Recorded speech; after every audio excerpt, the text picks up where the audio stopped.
Hello guys, welcome back to the channel. In this tutorial I'm going to show you how to start Google Assistant in Android phone. So let's get started. First of all, open your Google application on your Android phone.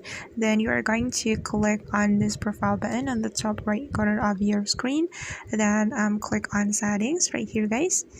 Just click on it and scroll down to find the Google Assistant setting, and this is the Google Assistant setting, so just tap on it and click on Hey Google and Voice Match.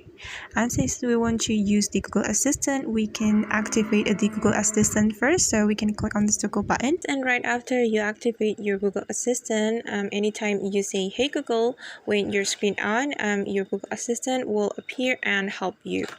And I'm going to practice how we can use the Google Assistant. So we just need to say Hey Google. Hey Google, what's the weather for today?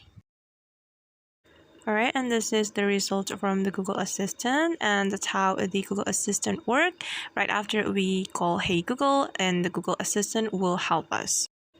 Alright guys, and that's all the way to use Google Assistant on Android phone. I hope this tutorial will be helpful for you. Thank you so much for watching, and see you on the next video.